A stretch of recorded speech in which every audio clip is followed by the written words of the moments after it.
That's Nick. And that's Joseph. And today we're here to talk about Irish Wish, the sophomore film directed by Janeen Damian, which is being released by Netflix on March 15th, 2024.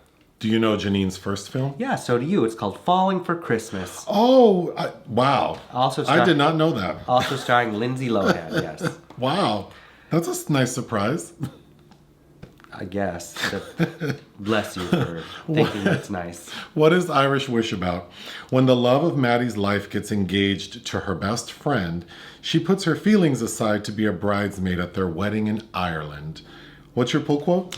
Like a cruel metaphor for her film career, where Lindsay Lohan is always the bridesmaid and never the bride of creative possibilities, the best way to approach Irish Wish is with an Irish goodbye. Oh, mine. Irish Wish is as enjoyable as watching lifeless people being moderately annoying and fake can be. So it's like watching people on social media. Oh, man. Yeah. I didn't enjoy this movie really at all. No. Except that I like seeing Lindsay Lohan. But I feel like she can do better than this. I would think so. This seems like she's not trusted to do much of anything. That's how I felt. Like they're treating her like she's like Anna Nicole Smith. And they have to like limit her her tasks. We can't expect her to do too much within this scene. So Lindsay plays this character Maddie, and Maddie is a book editor, and she works for this guy named Paul Kennedy, played by Alexander Vlahos. And we're told Paul Kennedy is like the J.K. Rowling of this world. He's the UK's most successful author. He's hawking his new book called Two Irish Hearts. So the film opens with Lindsay racing to get to the premiere of this book. And initially, Paul seems like a thoughtful guy towards Lindsay. And while they're on the red carpet, he tells her like, hey, save some time for me when we get inside because I want to talk to you about something. And of course, she's all aflutter because clearly she's attracted to him. And when he finally sits down to talk to her, she thinks he's going to tell her that he wants to take their relationship to the next level. But really, he wants to tell her that he's working on another book and he wants her to work on it with him.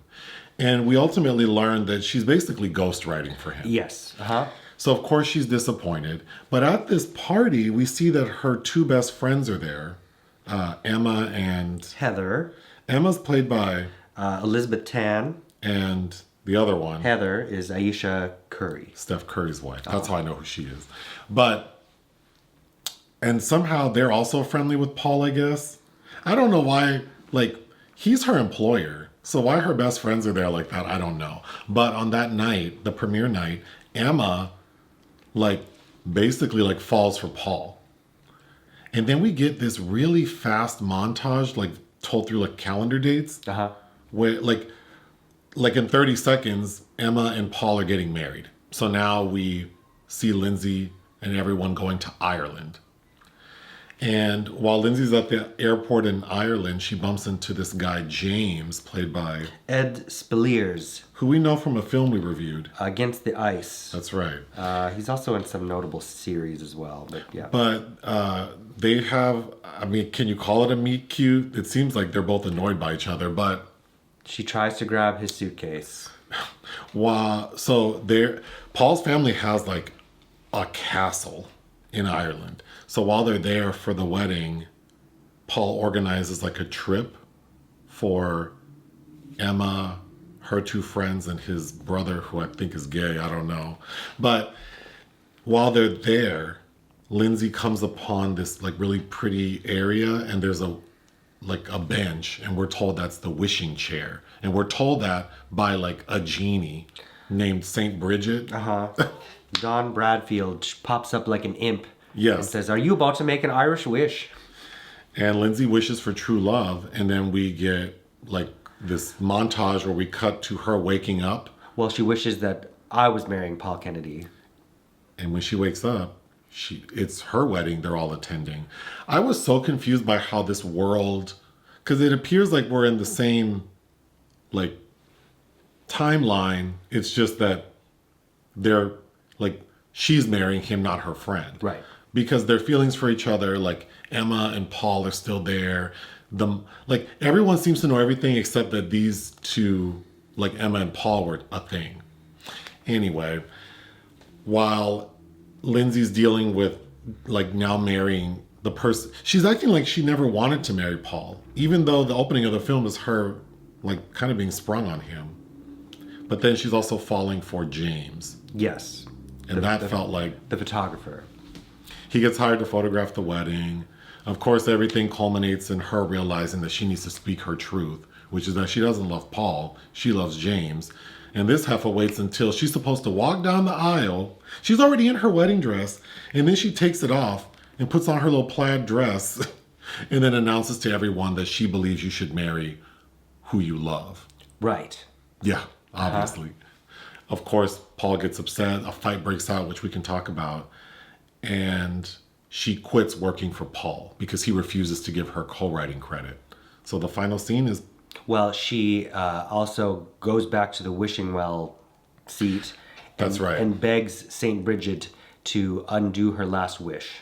So then now she can reintroduce herself to James.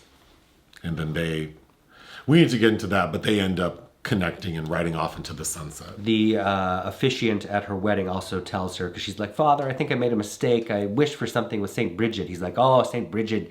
She may not give you what you want, but she'll always give you what you need. Which is very, reminds me of the Big Chill. Yeah, this shit it wasn't funny, it wasn't sweet or cute. It's not even silly. So it was just not enjoyable. I actually enjoyed Falling for Christmas more because at least that was ridiculous and there were things to laugh at. I was reading people's pull quotes on Rotten Tomatoes and like commenting on how great the physical comedy is, and I actually think the opposite. For this movie? Yeah. Well, yeah. No, I don't think so. You know, I'm not doubting Lindsay Lohan's like physical acting chops, but in this film she has nothing to do. Every scene where she falls, it's clearly a stunt double. Those are some crunchy scenes. They are. And then every time she like runs out into the scene, it looks like someone pushed her out there. So I don't know what people are talking about. There's a scene because she can't ride a bike very well and she's forced to do so at one point. That is egregious. What are some positives? I think Lindsay's copper hair looks really nice against her green outfits. And I thought, you know, Ireland's a beautiful country. So there are some shots that, I don't know if they were like stock shots that were placed on green screen. But Ireland's pretty. Ireland's pretty, but this movie's so bad that they should ban all of these people from ever stepping foot in Ireland again. Because this does not do Ireland any kind of benefit. When we first realized that Lindsay likes to write, you said she doesn't strike me as someone who writes because she seems so simple. And then she's like, my favorite author is James Joyce. No, he isn't. I can just look at you and tell that that's not true. It is. You know, I know everyone loves to say like AI wrote the script. I think this is too rudimentary to even blame AI. Some of these lines are just like, he seems great. He is great. This is fun. I mean, these are the kind of lines that people are saying. Yes. But it's like, so she likes James Joyce and she has a crush on this Irish writer. So maybe she has an Irish fetish that we're not exploring correctly here. That's going to be Netflix's next St. Patty's Day. We're going to get Irish fetish. Irish fetish, like Lindsay Lohan. Kirsten Hansen wrote this. We should drag her. This is terrible. It's just... You could write this one afternoon, sipping coffee at where do fancy white people like to drink coffee? Blue Bottle. She could have wrote this out on her little spiral stenograph notebook and said, "Here you go, Lindsay. That's what this feels like. There's no care taken, and nothing's funny. Even the things that are trying really hard to be funny, like Lindsay having to wear her mother-in-law's wedding dress and she's getting outfitted with it, and the gay black man's like, this is the Sphinx of wedding gowns." What? Also, that wedding gown's not even that ugly. It just looks like it's... I mean, yeah, I totally agree. Her two girlfriends ain't shit. Well, that too, yeah. They don't even feel like they like you. They don't look like they belong in the same room together. The fact that they all seem shady. Everyone... So, I think Lindsay, obviously, I like. And, like, seeing her on screen's fun. I think the actor playing Paul's mom feels like... Jacinta Mulcahy. I feel like she brought a little something because she felt like that mom from Arrested Development. Jessica Walter. Like not a very nice lady. So that was kind of fun. But then it's like, why make everyone kind of unlikable? Right. Because then it's like, I don't want... anyone to get with anyone. All I could think of is as soon as we get to the Kennedy Davenport Honor Center, the mansion, it's just like he's the UK's best-selling author and he comes from this kind of luxury. I'm like, I hate you people. Like, you're so blah. You already mentioned Lindsay riding the bike, but that scene was so crunchy. Then we get Saint Bridget. We see her creeping around everywhere, like a little goblin, trying to ask Lindsay, like, "Are you sure you like your wish? You like your wish?" Boom, and then like skirts off. And that could have been funny if the rest of the movie were that ridiculous, but it just felt crazy. And Saint Bridget looked crazy. But the thrust of the story is very much like every other rom-com you've seen, very While You Were Sleeping, where Sandra Bullock thinks she's in love with one brother, but it's really the other, or My Best Friend's Wedding, right? Like, the chemistry between... So, Lindsay liking Paul makes no sense. Don't know why. And he didn't seem like he was into her at all, except that she's his ghostwriter. And then Lindsay and James, like, they don't seem to have any... He seems to be annoyed by her. And then it seems like he's really impressed by her literary references, and that's what they're connecting her on. one literary reference? No, there's another one. But, yeah. Dickens? What is the other one? No, I'm forgetting. But I wrote down that there were two. But, yeah. Okay, Jane Seymour plays Lindsay Lohan's mom. Jane is so much better than this film. And all she's... So because I guess we're in the same, like, timeline when Lindsay makes the wish and she's supposed to get married, of course her mother, Jane Seymour, has no time to get to Ireland.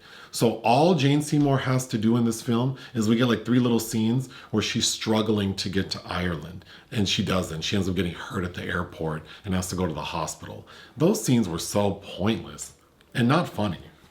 Yeah, I felt bad for Jane Seymour. They don't make any sense because she oversleeps for her alarm when she's supposed to get to Dublin, and then she rushes to the airport in one of those obligatory, let me push in front of everybody because I'm more important scenes. And then the girl working the ticket counter knows her because she used to be her principal. And Jane's being kind of rude to the counter person at the airport who knows you and you need a flight. I was so confused why she was being impatient with her. That could have been your hookup, girl. Also, can't you use your phone? You can book tickets on your phone. You can just see what's next available and book it. Oh, God. This movie got licensing to use September from Earth, Wind, and Fire and Let's Dance by David Bowie. And then watching these characters dance to it is so cringy. And then part of the joke is that Paul doesn't really know Lindsay. So he thinks that she doesn't know how to dance. He thinks that her favorite author is Charles Dickens. But James, the photographer, who I guess she really is in love with, he knows the opposite. So there's this like wedding rehearsal dinner scene where they're quizzing, like the guests are quizzing Lindsay and Paul. Like, how well do you know your fiance? And clearly Lindsay doesn't know anything because she just got, like, all this just happened to her. I don't know what purpose that was supposed to serve because it's not funny. Nope. It's just uncomfortable. Nope, and it's just one more step in the very obvious direction that this film has been going since frame 1. When James and Lindsay first start to bond, it's because they have to go out and scout locations to take the wedding photos. But then because she inadvertently injured Paul, God, James and Lindsay have to go alone. So they have time together to, like, I guess, fall in love. And they go to, like, this beautiful, like, peninsula, you know, super green, the ocean. The Cliffs of Moher. And then he takes pictures of Lindsay, and Lindsay looks at the pictures. The audience doesn't see them, but she goes, wow, you are really good. And then later in the film, we see those photos. Those photos are just her head. They're close-ups of They're her close-ups face. of, we don't even see the scenery. It reminded me of that movie with Sierra and Patti LaBelle and Lynn Whitfield. Mama, I Want to Sing. Where the brother is a photographer, but all the photos we see of him are horrible. Actually, that movie is terrible and it's more fun than this one. I agree. I think the actor playing James looks exactly like Taron Egerton. You don't agree, though? Similar. They could be cousins. Lindsay's wearing these really clunky shoes throughout the movie. It's not till the very end we see her in like some boots. But I thought it made her look like, I don't know. I really did feel like they were having a hard time getting her to be somewhere. Like, here, put these flats on and stand right here. Yeah, lots of really chunky heels that she's wearing. And then, but even at the point where the little petite mother-in-law is like, every woman in my family has worn this to their weddings. It's like, well, you had to take it out a lot more for Lindsay Lohan's bosom. Yeah, she's busty. Paul and James get into a fight at the wedding after Lindsay says, I'm not going to marry you, Paul. And that looks so corny. The bridesmaids' dresses were very unattractive. Especially with the mother-in-law expressing concern over Lindsay's lost luggage. I have 2 notes left. At the end, after Lindsay makes her wish to like undo her wish, and then she goes to find James, and she goes to the bar/hotel she knows he's staying in, and the bartender goes, "Oh, you just missed him, but maybe you can catch him." And then she just leaves, like, "Well, where would I go?" And she goes outside, and where is James? Just sitting in the middle of the square, looking up at the sky like a dodo bird. And then she's telling him, like, she's trying, because she knows a little bit about him, but he doesn't know about her. And she's like, yeah, I'm doing some research on like Bolivian lizards. And he's like, oh, that's crazy. I just got a job shooting in Bolivia. And she's like, well, when are you leaving? And he says, oh, I'm not, because I met a really interesting lady, talking about her. This man turned down a job to hang out with this crazy lady he met at the airport. It wasn't even determined that they would be hanging out, so why would he do that? Lastly, Lindsay Lohan's sister, I think her name is Aliana. She sings a song in the end credits. She does have a nice voice. Sure. This movie feels like something they show you if you work in a corporate job and they have to have a reenactment video about how to stand up for yourself in a tense situation. Yeah, this could be a training video on like if you're being harassed, like step 1 is to confront the harasser. Like they could show clips of this. Because Lindsay Lohan at the end is like, am I going to get co-writing credit on your next book? And he says, no, but we're a team. And she's like, that's not how teams work. I'm going to write my own story. Yeah. But it's so flat, like, okay. What would you give Irish Wish? 1. Yeah, I'm giving it 1, not 0.5, and the extra 0.5 is because I do like Lindsay Lohan. But 1 out of 5. Anything else? No.